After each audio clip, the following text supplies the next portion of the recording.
esta es, creo que, la séptima o la octava conferencia. Dichosos los que están siguiendo esta serie. Estamos introduciéndonos en este libro maravilloso, porque no cabe duda que a través de la historia las preguntas más relevantes que los cristianos han hecho es: ¿cuándo regresa Jesucristo? No sabemos el día, no sabemos la hora, pero sí debemos estar conscientes que tenemos suficiente información para saber los tiempos. En Mateo 16, Jesucristo les dijo a los fariseos: miren el cielo cuando ya se juntan las nubes, vamos en nuestro vehículo, ¿verdad? Y de repente todo se pone negro. ¿Qué nos indica el cielo? Que no sabemos en 3 minutos o en 5 minutos o en 10 minutos. Lo que sabemos es que va a llover, porque se ha puesto, ¿verdad? Las borrascas de las nubes negras nos indican que va a llover.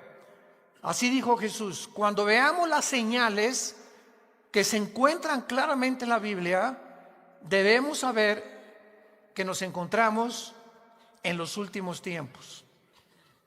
Y una de las cosas que hemos tratado de demostrar, ahora sí que lo podríamos hacer de una forma dogmática, de una forma clara, sin ninguna duda al respecto y despejando todas las incógnitas que pueda haber respecto a la escatología o a las profecías bíblicas, es que la historia tiene que durar 6,000 años.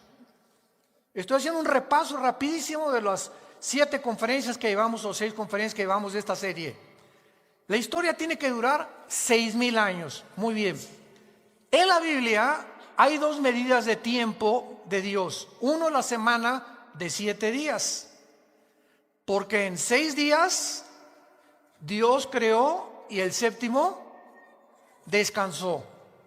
Dios le dio a Israel el séptimo día o el Shabbat, para que ellos recordaran que tenían que trabajar 6 por 1. Trabajo 6 días y descanso un día. 6 días y descanso un día.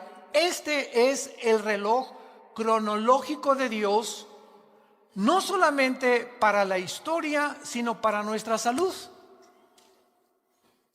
Las personas que no tienen el hábito del día, para nosotros ya no es el sábado, es el domingo para la iglesia, porque la iglesia es diferente a la entidad de Israel.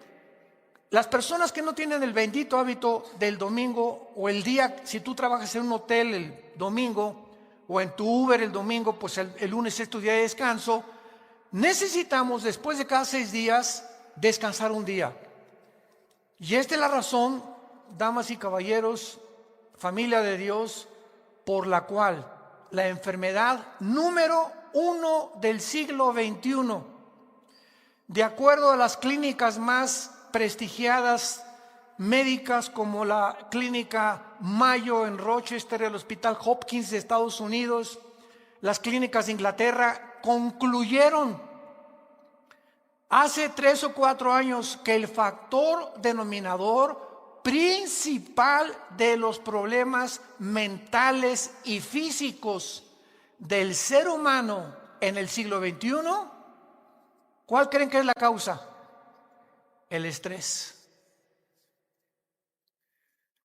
Parece ser que ahorita la mayor parte de la gente está llena de ansiedad.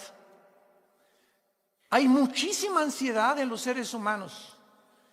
Están inciertos del futuro, de si el seguro social, si se muere mi esposo, si se va mi hijo, si se va mi hija, si me deja mi novia o mi novio o del gobierno. Pero está en una tensión el mundo actualmente de ansiedad, que por las guerras nucleares, las amenazas del petróleo, las amenazas de la caída del peso, en fin, hay cientos de factores que pueden entrar a tu vida y quitarte la paz. La paz es el antídoto de la ansiedad. Y es increíble que hace 2000 años Jesucristo nos haya dado la medicina para el siglo XXI. Mi paz les dejo, mi paz les doy. ¿Qué es esa paz? Es un sentimiento de seguridad, de tranquilidad dentro de mí, en mi alma, que todo está bien. Que hay falsos profetas, falsos predicadores, que se cayó el peso, el dólar, que la revolución. No importa lo que pase a nuestro alrededor, estamos aquí dentro con una seguridad que Dios está al control. ¿Ya oíste esto en el radio, en la televisión? Deja que pase esto en el gobierno, deja que pase esto, deja que pase lo que tenga que pasar en el mundo, va a pasar. Tú ten paz. Estate tranquilo. Porque si no tenemos esa paz y esa tranquilidad en nuestra vida, no es cierto que creemos en Dios. Tu cristianismo es una religión nada más. Sin fe es imposible agradar a Dios. Tú puedes ser muy activo y por acá y por allá, y repartir y hasta hablar de Cristo, lo que tú quieras. Pero si en tu alma tú no eres una persona que tienes paz, que te acuestas y no tienes necesidad de chochos, ni de pastillas, ni de un trago de alcohol para dormirte, o que no te despiertas a las 2 de la mañana como león enjaulado para acá y para allá, y prendes el cigarro, ¿y qué voy a hacer? Si eres una persona que te llamas cristiana y estás experimentando este tipo de vida, no es cierto que crees en Dios. Dice Santiago capítulo 2, tú dices que crees, los demonios también creen y te ganan porque tiemblan. Pero no basta creer y decir intelectualmente creo que Jesús nació en Belén y creo que leí la palabra de Dios. Demuéstralo, porque es la justificación que se llama, las obras justifican la fe, o sea, las obras no nos salvan, pero tu manera de vivir y de enfrentar la vida demuestra que realmente has nacido de nuevo. Que esa es la fe que salva. Ese estado que tú tienes de tranquilidad, de paz. Se fue mi hija, bueno, ya se fue, mi hijo ya se fue, ya pasó aquello, no lo voy a hacer regresar. Puedo estar como leona enjaulada en la noche. ¿Dónde se fue mi Pepita y mi Chencho? Etcétera, etcétera. Pero tengo paz porque no los puedo controlar yo. Todo está en las manos de Dios Padre, echando toda nuestra ansiedad sobre Él. Señor, vengo a la cruz, ahí está mi hijo, Padre Santo, yo no lo puedo cambiar. Mi matrimonio yo no lo puedo cambiar. Mi negocio yo no lo puedo cambiar. Señor, todo está bajo tu control. Yo quiero tener paz. La vida es bien corta. Y tenemos que estar tranquilos. Por nada estén afanosos. Es una orden en imperativo en el original, el gramatical griego. Por nada estés afanado. Es una orden del cielo. Si no sean conocidas tus peticiones delante de Dios, con toda oración y con súplica. ¿Y qué pasa? ¿Qué dice Filipenses 4, 6 y 7? Y la paz de Dios, que sobrepasa todo entendimiento, guardará tus pensamientos y tu corazón en Cristo Jesús. ¿No tienes paz? Porque no te hincas. La paz viene cuando alguien se hinca y en lugar de escaparse por la puerta falsa, no, pues así son todas las mujeres, y no, esto y el otro, y por aquí, por allá, y a ver, compadre, vámonos a la cantina y vamos a ponernos. Y cuando recurrimos a la puerta falsa y sobre todo al alcohol, que el alcohol es el que le abre la puerta al animal que traemos dentro. Cuando tú te pasas de 3, 4 copas de alcohol, le abres la puerta a la jaula, a un animal que traemos dentro, y vas a decir cosas, y vas a pensar cosas, y vas a hacer cosas que nunca hubieras hecho en tus 5 sentidos. Porque el alcohol nubla la razón y el entendimiento. Una muchacha que acepta tomarse 2 copas con su novio, ya perdió. Cuídate cuando tengas un novio que te da alcohol. Porque es la manera más fácil de doblegarte, de debilitar tu voluntad. Y tenemos que estar alertas, sobrios, porque el tiempo se acerca. Muy bien, ya los regañé. Veamos toda la palabra de Dios. Una tercera parte de la Biblia es profecías. El 33% de la Biblia está compuesta de profecías bíblicas. Ahora, muy bien, hay dos eventos proféticos en la Biblia, dos principales eventos que van de la mano. Se van a sorprender de esto. Dos cosas proféticas, dos eventos proféticos.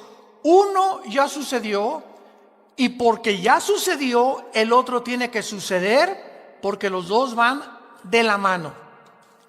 El primero es el renacimiento de Israel, el 14 de mayo de 1948.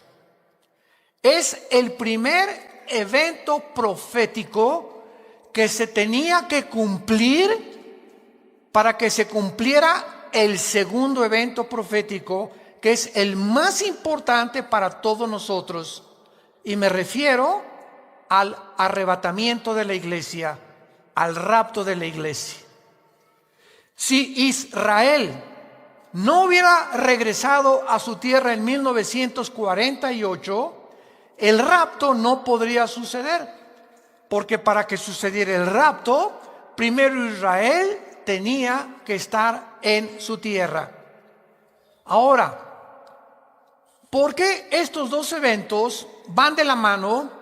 Porque son los dos eventos más milagrosos de los últimos tiempos. ¿En qué sentido? Lo que hace de Israel un evento sin señales es que fue un renacimiento milagroso. En el Antiguo Testamento se sabía que Israel iba a regresar. Ezequiel 37, Amós capítulo 9, Jeremías, etcétera, etcétera. Todos, desde Deuteronomio, Moisés había hablado que Israel iba a ser cautivo en Babilonia. Los asirios se los llevaron hace 2700 años, 100 años después los babilonios. Pero que vendría el tiempo cuando Israel regresaría y resurgiría, renacería, resucitaría como nación. Y este evento estaba profetizado, pero no se sabía ni cómo ni cuándo iba a suceder. Y de repente, de la noche a la mañana, la única nación que ha nacido en un solo día ha sido la nación de Israel. En el capítulo 66 del libro de Isaías, Isaías lo describe con estas palabras precisamente como un milagro. Dice Isaías 66, versículo 8: ¿quién oyó cosa semejante? O sea, ¿quién ha oído jamás que en la historia ha pasado algo similar? ¿Quién vio tal cosa? Las respuestas es nadie. ¿Nacerá una nación de una vez? No, esto es imposible. Jamás en la historia una nación ha nacido en un día, ni se ha formado en un día como un estado libre, soberano e independiente. Todas las naciones, como lo vamos a ver, han tenido un desarrollo, un progreso a través de ciertos factores que han tenido que cumplirse para que surja. En México tuvimos la Revolución Mexicana y Pancho Villa en el norte, Emiliano Zapata en el sur, vino la confrontación, la muerte de Madero, etcétera, etcétera, Porfirio Díaz, y todos tenemos una historia hasta que por fin la república se hace una república, se convierte en un estado. Estados Unidos también tuvo su constitución, Thomas Jefferson, etcétera, etcétera. Todas las naciones del mundo han tenido un progreso o un desarrollo para constituirse en lo que son, menos la nación de Israel. Y esto es a lo que nos confronta la Biblia. ¿Quién oyó cosa semejante? Un día o de una vez, pues en cuanto Sión estuvo de parto, dio a luz sus hijos. Entonces, es constituido un milagro el regreso de Israel en 1948, porque un milagro es definido como algo que desafía lo natural.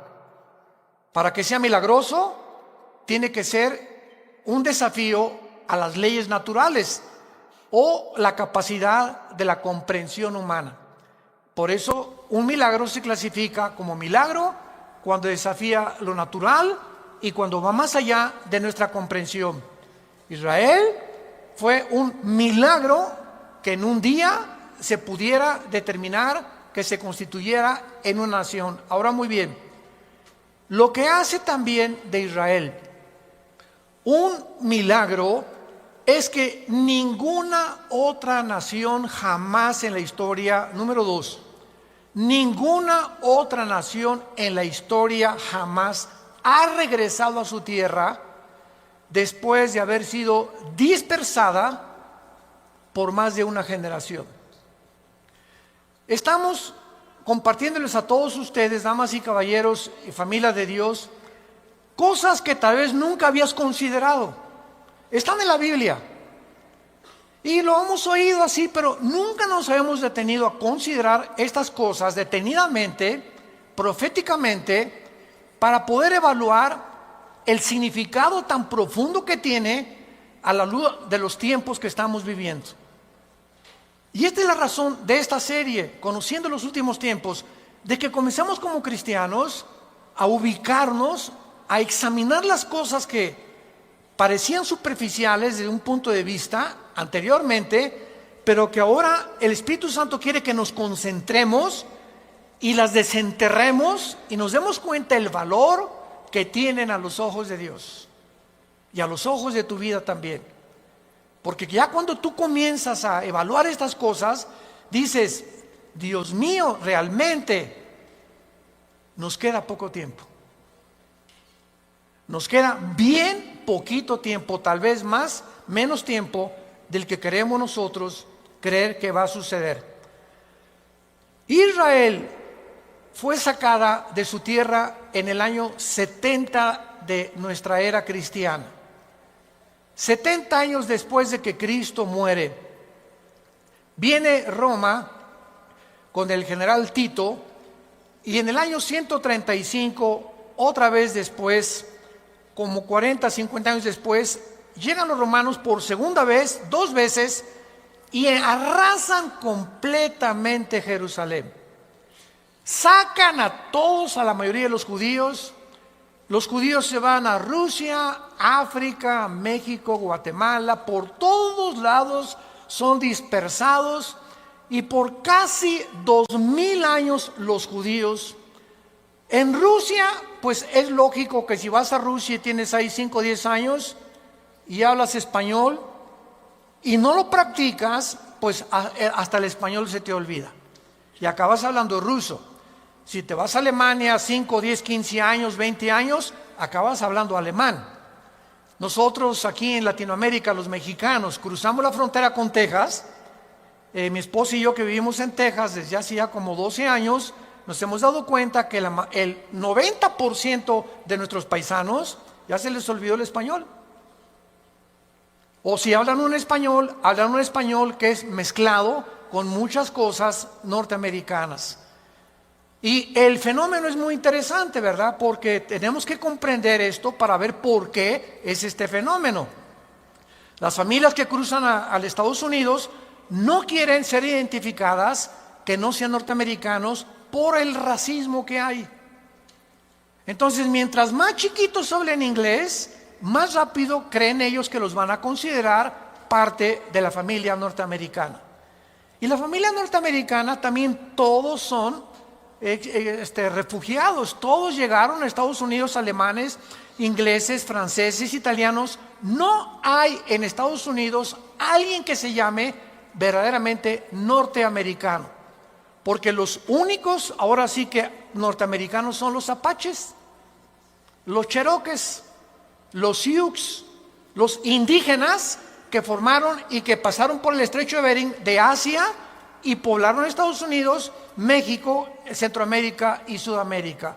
Así fue como todo el mundo indígena de Estados Unidos, Canadá, hasta la Patagonia llegaron, porque todos vienen de Sem, de acuerdo al segundo hijo de Noé. Entonces, no quieren sentirse que son de otra nación y aprenden el español, lo que tú quieras y digas, y aprenden el inglés. Los judíos, 2000 años, 2000 años exiliados en el mundo.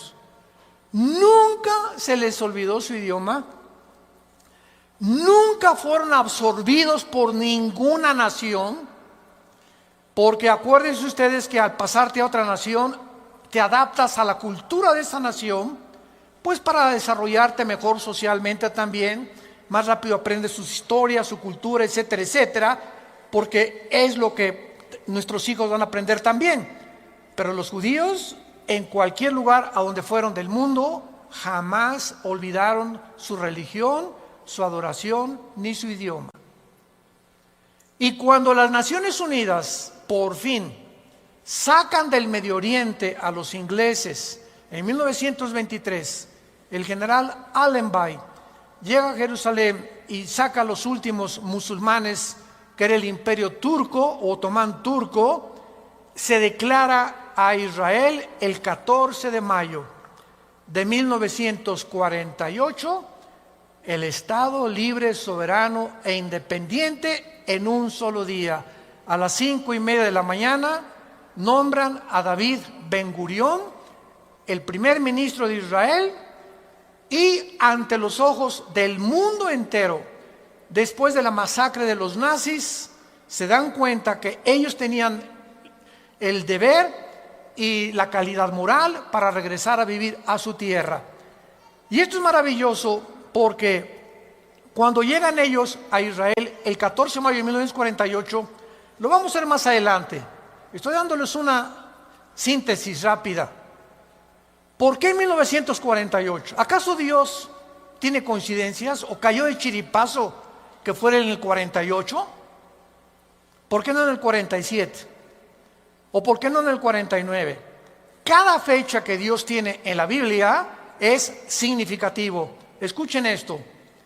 De Adán a Abraham, 1948 años. Abraham es el padre de la nación judía. De Adán a Abraham, Abraham nació en el año 1948 desde Adán. De Cristo al nacimiento de Israel, 1948 años. ¿Ustedes creen que son coincidencias? Esto es impresionante. Tanto el padre que funda Israel como la fundación final de Israel es exactamente en los 1948 años que Dios había determinado que esto sucediera. Entonces, todos estos factores que estamos analizando, nos damos cuenta que es algo que tenía que cumplirse. Y para terminar con esto, en el libro de Amós, capítulo 9, hace 2600 años, señores ateos, agnósticos, escépticos, la Biblia está llena de fantasías y que leyendas, etcétera, etcétera. No hay un solo escritor, un solo pensador, un solo filósofo, alguna persona pseudocientífica o científica que se haya atrevido a decir: la Biblia tiene errores, sin haberlos él comprobado. Lo que tú oyes en tu escuela, Adán y Eva fueron leyendas, esto es leyenda, muchas contradicciones. Toda la gente que tú oigas hablar, o en tu familia o amistades, de la Biblia, ¿sabes por qué dicen lo que dicen? Porque si una mentira se repite 100 años, se acaba aceptando como una verdad. Les voy a dar un ejemplo para no ir tan lejos. Hace algunos meses o algunos años se llegó a comenzar a propagar que la tierra es plana, y comenzaron a bombardear las redes sociales que la tierra es plana, que la NASA engañó y que había pruebas y por aquí por allá, y nos comenzaron a dar a mí. Yo dije: ¿están fumando marihuana ahora ya todos? ¿Cómo es posible? Y llegaron a... Yo tengo amigos míos que llegaron preparados. Oye, Armando, es que es verdad, nos engañaron. Le digo, mira, por el amor de Dios, simplemente ve un eclipse lunar. Ve un eclipse lunar nada más para comprobar que la Tierra no es plana. Ahora pregúntale a cualquier piloto, pregúntale a cualquier astronauta. Las fotos que se han tomado desde Marte, desde Luna, son falsificadas. ¿Quién lo dijo eso? La revista El Calimán. Increíble. Pero vean cómo llegamos a aceptar cosas que son científicas. Ya no digamos del carácter espiritual o filosófico religioso. Cosas que son científicas. Llegamos a atacarlas y a tratar de cambiar para poder introducir mentiras. Y sabemos quién es el padre de la mentira. Juan 8:44.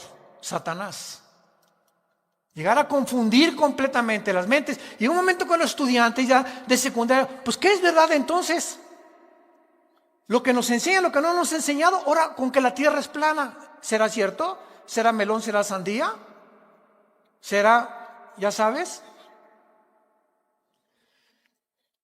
Ese es el mundo en que vivimos. En Amós 9, versículo 14 y 15, hace 2600 años. ¿Hace cuánto? 2600 años se escribió esta profecía. Y si trajiste tu Biblia, ahí apúntale en tu Biblia junto 14 de mayo de 1948. Y traeré del cautiverio a mi pueblo Israel. La primera profecía es que ellos no se iban a quedar exiliados durante toda su vida. Llegaría el momento, sin decir cuándo, ni cómo, ni dónde, que Israel regresaría a otra vez recobrar su identidad como nación. Número 2. Vean todas las profecías en 2 versículos. Número 2. Cuando llegaran iban a edificar las ciudades asoladas y las iban a habitar, a plantar viñas y beber el vino de ellas, a hacer huertos y comer el fruto de ellos. En segundo lugar, cuando Israel regresó, en 1948 no había un solo árbol. Un solo árbol no había en Israel, era un desierto. ¿Cómo puedes tú hacer que prospere la tierra y produzca vegetación en un desierto? Pero la Biblia dice que cuando ellos regresaran, iban a comenzar a levantar ciudades y a plantar árboles. En 1950 y 52, 2 o 3 años después de que Israel regresó, plantaron 6 millones de olivos. En la obra de la ingeniería hidráulica más portentosa del siglo XX, escuchen, desde la última de las maravillas del mundo, los jardines colgantes de Babilonia, del rey Nabucodonosor, hasta 1950, nunca había habido una obra tan portentosa que era casi, nadie se podía imaginar que se podía lograr. Lo hicieron los judíos para que se cumpliera la segunda profecía. Ahorita hay más de 12 millones de árboles plantados en Israel.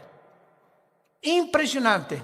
Y en tercer lugar, pues los plantaré sobre su tierra y nunca más, yo lo tengo subrayado en mi Biblia, nunca más, desde que lleguen, serán arrancados de su tierra, porque yo se las di, dicho Jehová Dios tuyo.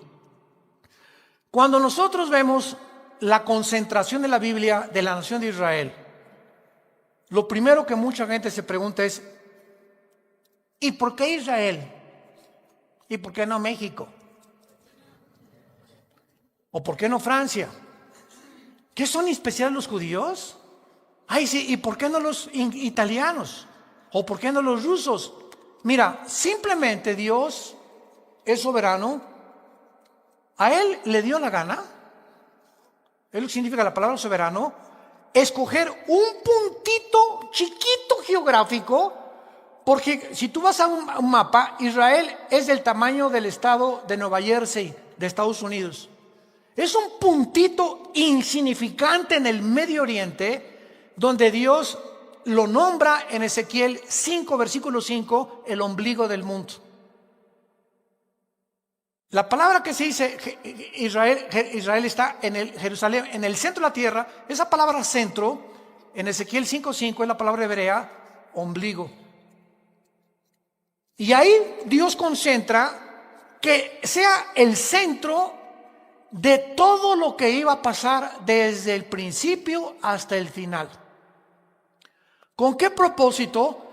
Para que todos nosotros los seres humanos pudiéramos concentrarnos en ese lugar geográfico desde el principio hasta el fin. Y ahorita los que vivimos la última generación, sepamos que Israel es el termómetro de Dios. Todo lo que vaya a suceder en el mundo tiene que suceder en Israel como señales de los últimos tiempos. Si queremos saber qué tan cerca estamos de los tiempos finales, pongamos atención en lo que ahorita está pasando en Israel. Ahora que vayamos en junio al viaje que vamos a hacer a Israel, vamos a tener mucho más tiempo de ver en cada lugar que vamos a visitar: Masada, el Mar Muerto, el Mar de Galilea, Haifa, Tel Aviv, etcétera, etcétera. La tumba de Cristo, el monte Gólgota. Vamos a ver, porque una cosa es que yo les predique desde aquí y otra cosa es que estés enfrente del lugar donde Jesús estuvo enterrado. Una cosa es que yo les diga, la batalla del Armagedón. Napoleón, cuando llegó a Megiddo, que es el valle del Megiddo, donde va a ser la Tercera Guerra Mundial, Napoleón dijo, aquí se va a pelear la última guerra. Y una cosa es decir ahorita esto, y otra cosa es el valle del Megiddo. Cuando lleguemos ahí, hay como unas plataformas, y cuando hablemos del valle del Megiddo, con sus ojos los que vayan a ir, van a ver el valle del Megiddo y van a decir, Dios mío, aquí yo ya no voy a estar. Aquí es donde la Biblia profetizó hace cientos de siglos que se desencadenaría el final de la historia del ser humano, cuando todas las naciones se vengan contra Israel. Es interesante que Dios haya dicho que nunca más iban a ser arrancados, porque a la media hora, a las 6 de la mañana del 15 de mayo, amaneció.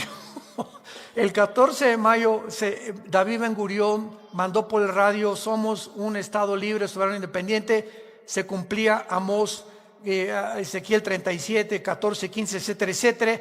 Media hora después los atacan los árabes. 1957, 56-57, viene la Segunda Guerra de las naciones que los rodean, que son Libia al norte, Siria al norte, Irak, Jordania y Egipto. Son las naciones que hacen frontera con Israel. Los atacan y llega la famosa Guerra de los 6 días. 6 de junio de 1967. ¿Qué pasó el 6 de junio de 1967? Que se conoce como la Guerra de los 6 días y que, de acuerdo a uno de los generales más sobresalientes de todo el siglo XX, porque cuando vemos la Primera Guerra Mundial, usaban todos sus rifles con bayoneta, ¿verdad? Y la Segunda Guerra Mundial, ya la bomba atómica, la desintegración del átomo fabricado por el elemento uranio 235. En 1952, la bomba de hidrógeno.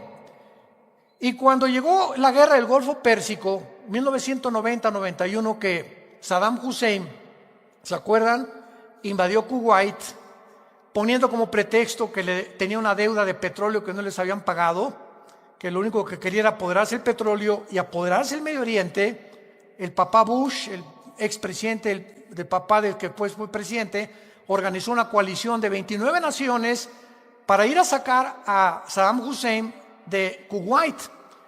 Y el general encargado de la organización de las 29 naciones que se formaron para sacar a Saddam Hussein de Kuwait se llamó el general Schwarzkopf. Este general, graduado de West Point, que es una academia en Estados Unidos, la más prestigiada para los militares, ya murió. Él escribió su libro y cuando yo lo acabé de leer en la vida del general Schwarzkopf, él decía lo siguiente: yo admiraba a Napoleón, un general, estratega tremendo, murió en la isla de Santa Elena. Por cierto, murió cristiano Napoleón Bonaparte, con la Biblia en la mano, en su pecho, y tenía leyendo el Evangelio de San Juan cuando Napoleón Bonaparte murió. Alejandro el Magno, dijo el general Schwarzkopf, las falanges de Alejandro el Magno, los griegos inventaron las lanzas altísimas, y entonces cuando venían los caballos, la caballería de Alejandro, las ponían así en el suelo y no los veían el ejército, y ya cuando venían las levantaban y se ensartaban en las lanzas, y se volvió invencible Alejandro el Magno con esta estrategia militar. Y el general Schwarzkopf dijo lo siguiente: ni Napoleón, ni Alejandro, ni Aníbal, ni ningún otro militar estratega de la historia he conocido que haya podido estar en una guerra como la de los 6 días. ¿Qué pasó en la guerra de los 6 días que se considera por el general Schwarzkopf y ahora en los libros de la milicia como uno de los milagros más grandes que ha habido de una confrontación en la historia humana? Fue lo siguiente: el 6 de junio de 1967, el presidente de Egipto, Abdel Nasser, junta al presidente de Jordania, al de Siria, al de Libia, en una reunión, al de Irak. Vamos a destruir a Israel. Somos 15 millones más que ellos, o 20 millones aproximadamente más que ellos. Ahorita les doy la proporción. Vamos a juntarnos, extirpemos este problema ya y echémoslos al mar Mediterráneo. Entonces se juntaron todas las naciones con frontera con Israel el 6 de junio y el día 7 de junio un sargento israelí intercepta a un mensaje de un sargento iraquí de un tanque de guerra preparando la invasión contra Israel. Israel, desde entonces hasta nuestros días, escuchen, no hay aviación más poderosa que la que tienen los judíos actualmente. Son los mejores pilotos del mundo, más que los norteamericanos en los F-16, F-15, más que los MiG rusos, más que los aviones ingleses. No hay nadie ahorita en el siglo XXI que tenga una fuerza aérea tan poderosa como los judíos.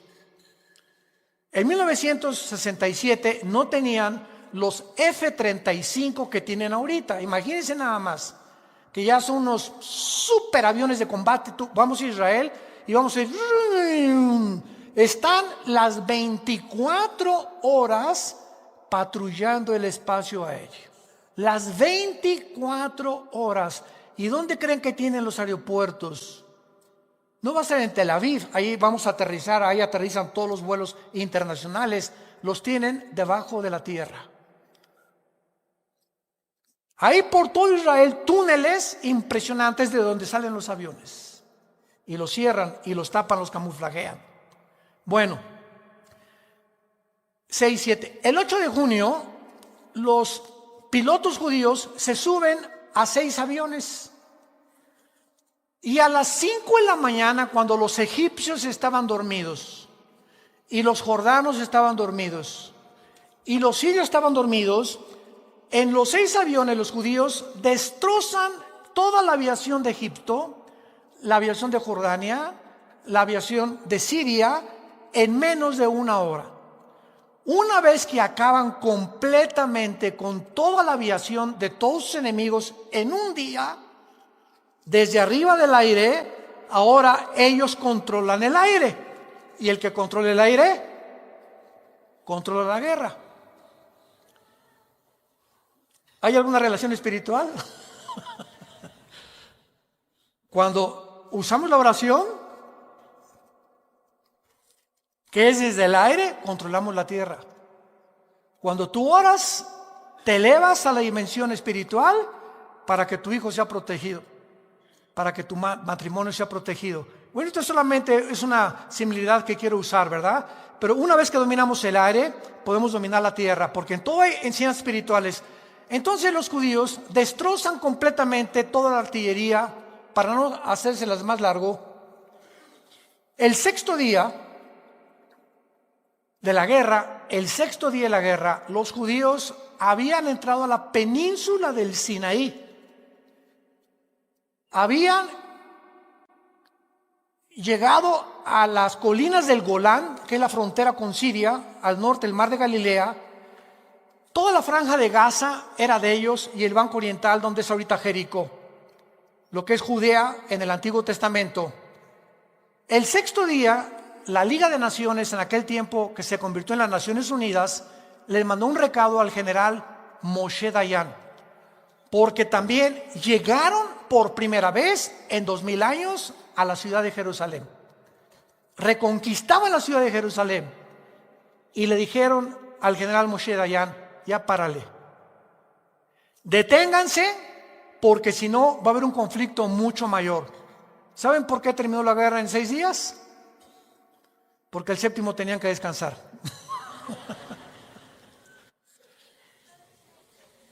Increíble, ¿verdad? Bueno, la cuestión es la siguiente. Ya no vamos a buscar más cosas, pero nunca más serán arrancados. Desde que han llegado, han intentado sacarlos y no han podido. En la guerra de los 6 días, quiero dar el último ejemplo. Todos ustedes que les interesan las matemáticas, hay una ley que se conoce como la ley de las probabilidades. Y dentro de la ley de las probabilidades existía esta supuesta probabilidad. Ahorita somos aquí como 1000 personas, 1300 personas aproximadamente. ¿Qué pasaría si tendríamos 20 rifles? Y ahorita nos rodeara un ejército de 50,000 soldados. En la ley de las probabilidades, ¿cuántas tendríamos de salir vivos? 10 a la 12ª potencia. None, nada, nothing. 0 probabilidades. Son las mismas probabilidades que los judíos tuvieron en la guerra de los 6 días, cuando más de 22 millones de árabes los rodearon con aviones, infantería, artillería, ejército, y ellos no llegaban ni siquiera al 1,000,000 de personas. Ni las armas que tenían aquellos, ni la cantidad de aviones que tenían ellos. Por eso se considera, y se sigue considerando, nunca más serán arrancados, porque todo lo que sucede en ese punto geográfico del mundo es milagroso. Y después se levantó la Organización para la Liberación del Movimiento de Palestina por Yasser Arafat. No han podido. Después Irán levantó a un grupo llamado Hezbollah, que significa el Partido de Dios, sostenido, y lo sigue sosteniendo Irán en el Líbano. Después se levantó otro grupo, Hamas. La palabra Hamas en el hebreo significa los violentos, en la franja de Gaza. Ahorita el presidente es Mahmoud Abbas, ahorita ahí, que son los que están mandando cohetes de los hospitales, etcétera, etcétera. Y hasta ahorita en el siglo XXI nos damos cuenta, Irán, que está convirtiéndose en el centro de las profecías ahorita, donde toda la atención ahorita volvió al mundo, y Estados Unidos mató al general Soleimán, etcétera, etcétera. Irán, ¿cómo irá a contestar? Estamos ante la Tercera Guerra Mundial. En las redes sociales nosotros publicamos un artículo donde yo dije: no es la Tercera Guerra Mundial, falta mucho para la Tercera Guerra Mundial. Expliqué por qué, ojalá que lo hayan leído, pero aquí lo pueden ustedes comprobar. Irán se convierte en el centro de la atracción del terrorismo internacional y se convierte en la nación número 1 terrorista del mundo actualmente. Pero escuchen esto, qué ironía, al mismo tiempo que Irán está considerado la nación terrorista número 1 del mundo, es la nación donde más cristianos hay. Donde más rápido está creciendo el cristianismo en Irán. Y la segunda nación que más persigue a los cristianos después de Irán es la China. Y es la segunda nación en el mundo donde más rápido está creciendo la iglesia. Esos son los caminos y los pensamientos de Dios. ¿Necesitaremos acaso en México persecución nosotros también para poder crecer?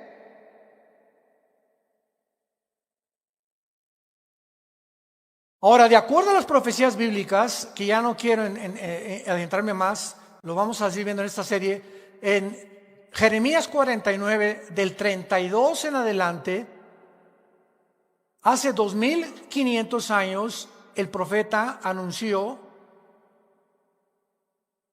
con una palabra que es y que se usa en Jeremías 49, del 32 en adelante, Elam. Elam. Llegando a tu casa hoy, vean ustedes qué increíble es la Biblia. Busca un mapa de Irán. Irán tiene frontera con el Golfo Pérsico, con el estrecho de Hormuz, donde el 25% del petróleo de Kuwait, de Yemen y de Irak y de Irán atraviesan diariamente con más de 18 millones de barriles de petróleos para surtir a Europa y al occidente. Elam está juntito al Golfo Pérsico, casi al sureste de Irán, y es como si fuera Guadalajara, como si fuera Jalisco, como si fuera un estado, pero ahí en Elam hay una centrifugadora que se llama Tanz, que se conoce como Tanz en Irán, y es donde están fabricando la bomba atómica, aunque tiene 16 más. Pero esa profecía de Elam, que pertenece a la nación de Irán, como si fuera Jalisco dentro de México, ahí en Jeremías 49 se profetiza que va a ser destruida. Y hasta ahorita no ha sucedido esta profecía. Esto es impresionante. ¿Qué va a pasar? O la aviación de Israel va a bombardear esta centrifugadora en Elam, o Estados Unidos, pero algo va a suceder en los próximos meses en Irán. No lo sabemos, pero bíblicamente Irán va a sobrevivir. ¿Por qué? Porque en Ezequiel 38 y 39, en el Antiguo Testamento, es la última profecía en el Antiguo Testamento de la invasión de Rusia. Irán aparece en la Biblia. ¿Con qué nombre creen que aparece Irán en la Biblia? Con el nombre de Persia, porque en 1935 se le cambió el nombre a Irán. Y en 1979 el Ayatollah Khomeini le cambió el nombre de Irán a la República Islámica de Irán. Entonces, en la Biblia aparece con el nombre de Persia, porque en 1935 se le cambió el nombre de Irán.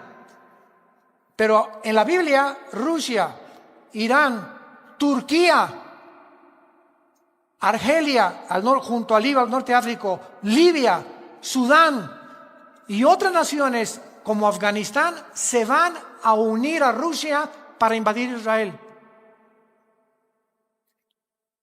Entonces, si Persia, si Irán aparece en Ezequiel 38, versículo 4 al 6, como aliado de Rusia para invadir Israel, significa que ahora este bombardeo de la centrifugadora en Elam va a ser el principio o lo que desencadene una guerra en el Medio Oriente.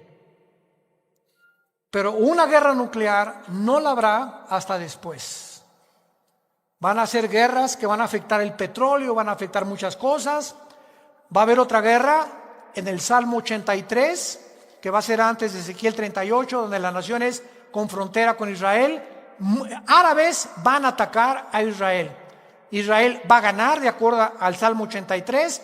Después, ya que sean destruidos ellos, se junta a Rusia con las naciones musulmanas y el anticristo establece sus cuarteles generales en Irak. Irak se va a convertir en el centro del control del anticristo del Medio Oriente y de Europa. Y después dice Daniel 11, 45 en adelante, que entonces el anticristo cambia sus cuarteles a Jerusalén. Cuando les permite a los judíos reconstruir su templo, entra a los 3 años y medio a violar el templo y se desata la batalla final del mundo, el Armagedón, donde varias naciones no están de acuerdo con el anticristo, se juntan ahí en el Megido, y antes de que Israel sea destruido, Jesucristo, dice Mateo 24, 29 adelante, verán la señal del Hijo del Hombre viniendo en las nubes con todos nosotros, con gran poder y gloria, para establecer su reino milenial en este mundo. Y la pregunta es, ¿estás tú preparado para ese día? Nosotros ya no vamos a estar en la mayor parte de estas guerras, vamos a ver algunas, pero estamos en el principio de los dolores.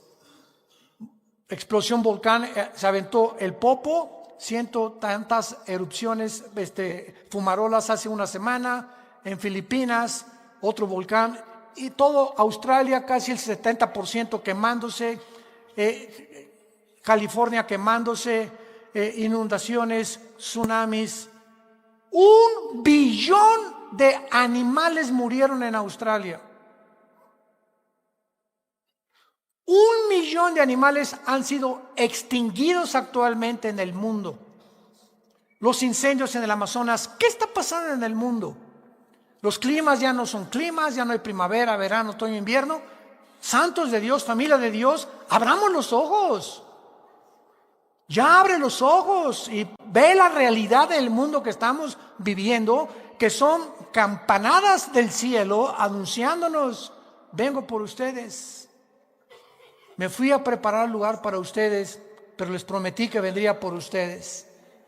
Y no solamente se van a ir con Jesús aquellos que dijeron que creían en Él, porque dice Mateo 7, vendrán muchos diciéndome, y yo les diré, cuando me digan, echamos demonios, hablamos lenguas, hicimos milagros, le hacíamos a la gente, ¡uf!, y se caían al suelo, y tumbábamos a la gente, y les diré, nunca los conocí, porque el cristiano no es conocido por lo que hace, ni por los dones. El cristiano es conocido por el fruto.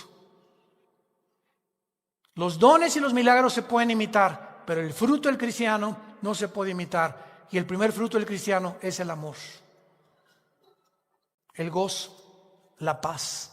¿Tienes ese amor por tu familia, por tus hermanos en Cristo? ¿Tienes ese amor por la obra de Dios? Que crezca, que el evangelio sea predicado. ¿Tienes ese gozo en tu vida, levantarte contento? Aleluya, gloria a Dios. Jingle bells. Aunque no sea Navidad, que suenen los cascabeles. ¿Tienes esa paz en tu vida? Esa es la evidencia que eres hijo de Dios. Y estarás listo cuando Él venga por la novia y tengas tu lámpara llena de aceite y nos vayamos con Él. Te damos gracias por tu palabra en esta mañana, Señor. Soberano de los cielos y de la tierra, creador de todo lo que existe, porque todo lo que existe lo hiciste con un propósito, para que admiráramos tu creación y supiéramos que eres un Dios maravilloso. Hemos vencido al maligno. Mayor es el que está dentro de nosotros que el que está en el mundo. El mundo habla sus cosas y el mundo los oye. El que me oye, oye la voz de mi Hijo Jesucristo. Muchos de ustedes les invitamos en este momento a abrir sus vidas, su corazón, a la persona del Hijo de Dios, a Jesucristo. Si no lo tienes en tu vida, si tú no estás seguro de tener a Cristo en tu vida, dile estas palabras con todo tu corazón: Señor mío y Dios mío, te pido perdón por mi vida, por mis pecados. Y creo que en esa cruz pagaste con tu sangre por ellos. Y te pido que en este instante entres, me laves, me perdones y me transformes en la persona que tú quieres que yo sea. Con ese poder en el Espíritu Santo que me darás, por el cual seré sellado hasta el fin y sabré que te pertenezco y que ahora te puedo llamar Padre Santo que estás en el cielo. En el nombre de Jesús. Amén.